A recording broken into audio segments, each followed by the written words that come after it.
आंसू बहा के काम नहीं चलेगा। चलिए, बड़ा हरामी हो बेटा।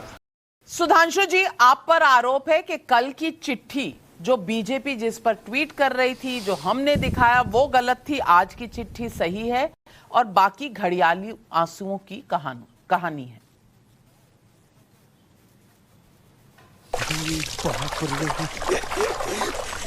मैं तो कुछ और ही समझ रहा था। नाविका जी, देखिए, चिट्ठी की तकनीकी पक्ष और कई प्रकार की एसोसिएशन होना। मैं स्वयं 3 विश्वविद्यालयों में रहा हूं, होती है कई सारी टीचर एसोसिएशन होती हैं, एक दूसरे के बारे में क्लेम करते हैं हम सही है। यह विषय तो अपनी जगह है, ये तो तकनीकी चीज है, पर क्या इस तकनीकी चीज के आधार के ऊपर आप बड़े विषय को हम ढक सकते हैं? तिनके की ओट में पहाड़ छुपा सकते हैं? आपने, संजय सिंह जी ने ठीक कहा, घड़ियाली आंसू बहाना सही नहीं है, मगर यह कहना कि कश्मीरी पंडितों के साथ जो हुआ था वो फिल्म में झूठ दिखाया जा रहा है, उसके बाद कलेजा चाक कर देने वाली हंसी, खिलखिला कर हंसना, एक निहायत बेशर्म, इसको निकालिए इस आदमी। इसमें तो कोई झूठ की गुंजाइश नहीं है मान्यवर। चलिए, चिट्ठी पर आपका व्यू अपनी जगह है, हमारा व्यू अपनी जगह है, मगर नियुक्ति 1994 में हुई, कंपैशनेट ग्राउंड पे हुई, इसमें तो किंतु परंतु नहीं है। 1994 में दिल्ली में किसकी सरकार थी? हमारी सरकार थी। अब मैं एक और बात कहना चाहता हूं नाविका जी, जो ये बात कह रहे हैं, विषय तो यहां उठा ना कश्मीर फाइल्स वाली जो बयान से केजरीवाल जी के। पहला तो मैं विनम्रता से कहना चाहूंगा, इनकी पार्टी अजब अजब प्रकार के बयान देती है। केजरीवाल जी IIT के पढ़े हुए हैं, पढ़े लिखे, मेरे ख्याल से क्वालिफिकेशन के साथ सबसे पढ़े लिखे नेताओं में से एक होंगे। वो कभी ये बयान दे देते थे कि वैक्सीन का फार्मूला सबको दे दो ताकि वैक्सीन कॉमन हो। कोई चूरन है जो सबको फार्मूला दे दिया जाएगा?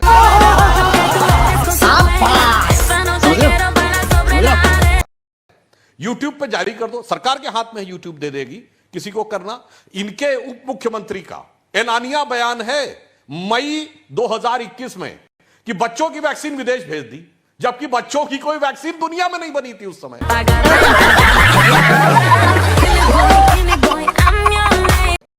हमारे बच्चों और भाई बहन की जो पार्टी है उसमें भैया ने भी ट्वीट किया था, बहना ने भी ट्वीट किया था। तो ये कितना सत्य असत्य बोलते हैं तो एक जगह। दूसरी बात मैं कहना चाहता हूं, यहां नाविका जी मामला ये नहीं है, ये तो 233 बेचारे दुख के मारे कश्मीरी पंडितों की नौकरी का सवाल है। अरे इन लोगों से हम कैसे कंपैशन की उम्मीद करें, जिनके उप मुख्यमंत्री ने कहा था शाहीन बाग मेरे दिल में है।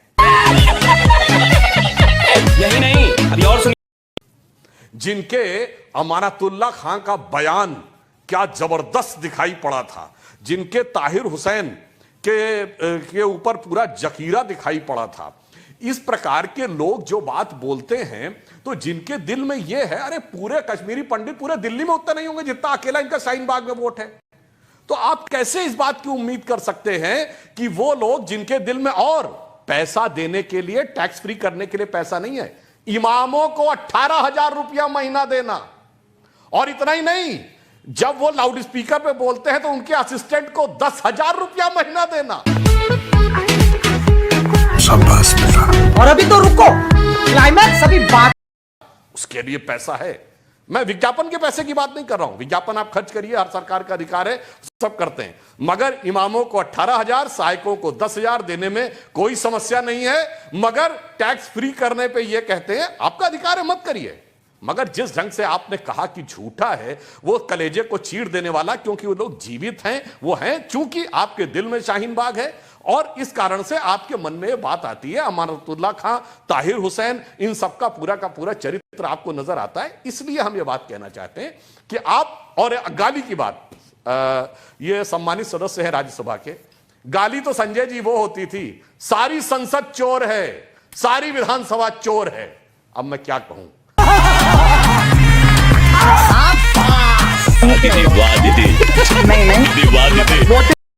आज उस विधानसभा का नेता बन के कौन बैठा हुआ है, और जो संसद का ही एक सदस्य था उसे आपने अपने से बड़े राज्य का मुख्यमंत्री बनाया है। अब इसमें तो बाइट अवेलेबल है ना, तो यह दर्शाता है कि कौन कब कैसे कहकर पलट जाता है। यह पूरी फितरत, आदत, शरारत दुनिया ने देखी। इतने तेजस्वी लोग हैं हमारे पास, कितने शानदार विचार रखते हैं।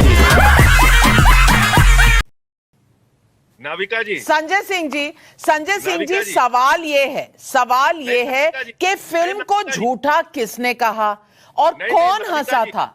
कौन हंसा था किसी के इस तरह के त्रासदी के बाद कश्मीरी हिंदुओं के साथ जो हुआ? हंसी तो उस पर नहीं बनती थी। नाविका जी आदेश गुप्ता जी का जो भी स्टेटमेंट है, क्या वो कश्मीरी हिंदुओं के दर्द से जुड़ा हुआ है? क्या वो कश्मीरी हिंदुओं के हक से जुड़ा हुआ है? क्या वो कश्मीरी हिंदुओं के न्याय से जुड़ा हुआ है? मुद्दों को भटकाने की कोशिश क्यों हो रही है? किस दर्द वाले की बात कर रही हैं आप? 14 साल शासन में रहे ये लोग, क्या किया इन्होंने कश्मीरी पंडितों के लिए? क्या दर्द है इनके मन में? पूछे ना इनसे अटल बिहारी वाजपेयी जी की सरकार ने 7 साल में क्या किया। क्या सोच है रे तेरी, मानना पड़ेगा। हरामी हो। पूछे ना इनसे 7 साल में मोदी जी ने क्या किया। आप ये सवाल नहीं पूछ रही हैं, दर्द आप पूछ रही हैं। हम बता रहे हैं हमने क्या किया, इनसे पूछिए क्या किया इन्होंने। इनको दर्द होता है। 750 किसान इस देश के अंदर मार दिए। चलिए तो फिर आज हिसाब किताब हो ही जाए, आज हिसाब किताब हो ही जाए। सुधांशु जी आप गिनवाइए आपने क्या क्या किया है, और फिर मैं संजय जी से पूछूंगी कि आम आदमी पार्टी ने क्या क्या किया। आप इनसे पूछिए इनके मन में दर्द तब कहां था जब 750 किसान इस देश के शहीद हो गए। बोलने दे तकलीफ हुआ है बेचारे को। ये गालियां दे रहे थे उस वक्त, उनको आतंकवादी कह रहे थे, खालिस्तानी कह रहे थे। ये दर्द वाले लोग हैं। आपको लगता है ये दर्द वाले हैं? मुद्दों को मंत्री की संजय जी किसानों के मुद्दों पर हमने बहुत चर्चा की है। आज मैं आपको कश्मीरी मुद्दों से भागने नहीं दूंगी। आज मैं कश्मीरी हिंदुओं के लिए किसने क्या किया इसका हिसाब किताब आज लेकर रहेगी पब्लिक। और सुधांशु जी पहले आप बताइए क्या क्या किया बीजेपी ने, फिर मैं आम आदमी पार्टी से पूछती हूँ। देखिए संजय जी ने मैं कश्मीर वाले पे जो एक लाइन मैं किसान वाले पर भी बोल देता हूं। संजय जी ने बहुत अच्छी बात कही। संजय जी देखिए किसान का मुद्दा कितना हकीकत का था, सिर्फ 2 उदाहरण ले लीजिए। आप एकमात्र पार्टी थे जिसने अपनी विधानसभा में पारित कर दिया था किसान बिलों को, और आपने पूरे पंजाब को स्वीप कर दिया और सबसे बड़े किसान नेता की जमानत जब्त हो गई। अब आप बताइए, आप सही थे, किसान नेता सही थे। और उत्तर प्रदेश के जो सबसे बड़े किसान नेता थे, उनके अपने गांव में उनके समर्थक कैंडिडेट से ज्यादा वोट भाजपा को मिले। उनके घर में जो लोग पंचायत करते थे उतने वोट भी उनको नहीं मिले। इसलिए किसान किसके साथ थे, आंदोलनकारी किसके साथ थे, वह विषय स्पष्ट है। अब बोल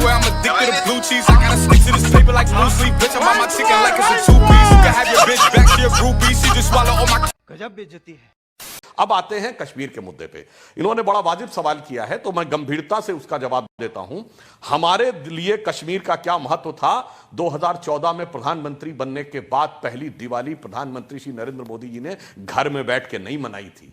उन्होंने कश्मीर की सरहद पर जाकर सीमा पे जवानों के साथ मनाई थी। अटल बिहारी वाजपेयी जी प्रधानमंत्री बने थे 18 मार्च को। उससे पहले 10 साल तक कश्मीर में स्थिति थी कि 26 जनवरी को लाल चौक पर राज्यपाल भी झंडा नहीं फहरा सकते थे। 10 साल के बाद 26 जनवरी 1999 को जब अटल जी प्रधानमंत्री थे तो पहली बार झंडा फहराया गया। शाबाश बेटा। और अभी तो रुको, क्लाइमैक्स अभी बात। जब हम विपक्ष में थे तो हमारे तत्कालीन राष्ट्रीय अध्यक्ष मुरली मनोहर जोशी जी 92 में जान पर खेल कर गए थे झंडा फहराने, और उस यात्रा के संयोजक भी युवा नेता के रूप में आज के हमारे प्रधानमंत्री श्री नरेंद्र मोदी जी थे। और हम वो हैं जो हमारे संस्थापक अध्यक्ष श्यामा प्रसाद मुखर्जी जी ने अपने प्राणों का बलिदान दिया। हमने कहा जहां हुए बलिदान मुखर्जी वो कश्मीर हमारा। और हम एकमात्र दल हैं संजय जी पूरे भारत की राजनीति में, गंभीरता से और चुनौती से कहता हूं, 1952 से लेकर आज तक हमारे मैनिफेस्टो में रहा कि धारा 370 हम हटाएंगे, और जब भगवान ने वह स्थिति दी जनता के आशीर्वाद से, हमने धारा 370 हटा के दिखाई। कितनी औसम है। और उससे पहले जो समस्याएं थी जानते क्या थी संजय जी? आपको भी, दर्शकों को भी ना पता होगा। कश्मीर भारत का एकमात्र राज्य था जो सेकुलर नहीं था, क्योंकि 1976 के संविधान संशोधन को धारा 370 की आड़ में उसने अडॉप्ट ही नहीं किया था। 5 अगस्त 2019 को संशोधन हुआ। अब हमने जो 70,000 करोड़ का पैकेज दिया था प्रधानमंत्री मोदी जी ने, वो इंप्लीमेंट नहीं हो पाता था, क्योंकि हम कहते थे कश्मीरी पंडितों के लिए कॉलोनी बनेगी। वहां की सरकार कहती थी अपनी जगह पे आके रहे। वो तो मोहल्ले जल गए थे, घर जल गए थे, कैसे रहते? 2.5 साल के अंदर यह स्थिति बनी। 3,000 लोगों को कश्मीर की सरकार ने नौकरी दी, जिसमें 1900 लोग पा चुके हैं, 1100 लोग पाने की स्थिति में हैं, 1100 अन्य लोग प्रधानमंत्री डेवलपमेंट प्रोजेक्ट में पा रहे हैं। अभी तक हम 3,000 मकान बनाने के लिए 920 करोड़ दे चुके हैं। हाँ, ईमानदारी से कहते हैं केवल 610 फैमिलीज अभी तक वापस लाने में सफल हुए हैं, मगर यह 2.25 साल में है। तो दिल में किसके क्या है? हमारे दिल में तो यह है, और आपके दिल में शाहीन बाग है। आपके दिल में बटाला हाउस के इनकाउंटर के आरोपियों के लिए संवेदना है, और कश्मीर झूठा है, बटाला हाउस इनकाउंटर का आरोपी सच है। यह तराजू के पलड़े पे तौल के देख लीजिए, देश की जनता के सामने दूध का दूध, पानी का पानी हो जाए। कितनी और समय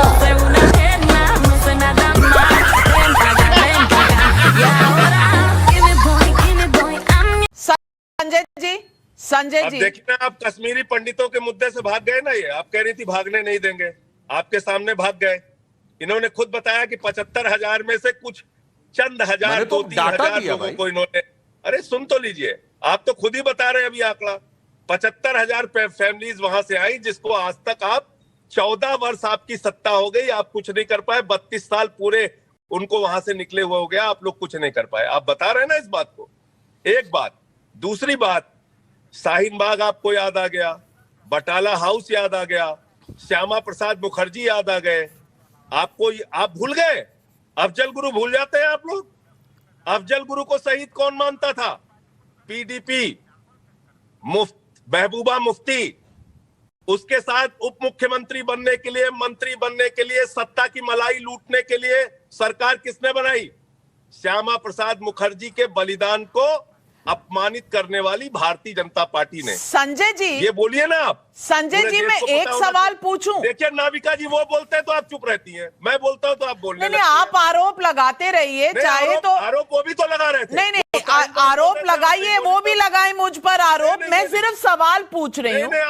सवाल पूछने का मेरा हक है, सवाल पूछने का मेरा हक है। मैं पत्रकार हूँ। हमसे बीच में सवाल पूछेंगे, ये नहीं चलेगा। अच्छा, तो आप अपनी बात खत्म कर लें, फिर जवाब दे दीजिएगा। मैं सिर्फ इतना पूछ रही हूँ, 20,000 कश्मीरी हिंदू दिल्ली में हैं, 233 को आपने नौकरी दे दी। अगर हम मान भी लें तो 20,000 का क्या होगा? 7 साल से आप भी हैं, 20,000 का कुछ कर लेते, मिल लेते किसी का, उनका भी उत्थान कर देते। अब बोल मेरे सवालों के भी जवाब दे दीजिए। 20,000 कश्मीरी हिंदू दिल्ली में हैं, आप उनका बता दीजिए, मैं इनसे बाकी देश में जितने हैं उनका हिसाब ले लूंगी, नंबर 1। और नंबर 2, आप मुझे बता दीजिए, ये कश्मीरी हिंदुओं की जो कहानी थी द कश्मीर फाइल्स में, ये सच्ची है या झूठी?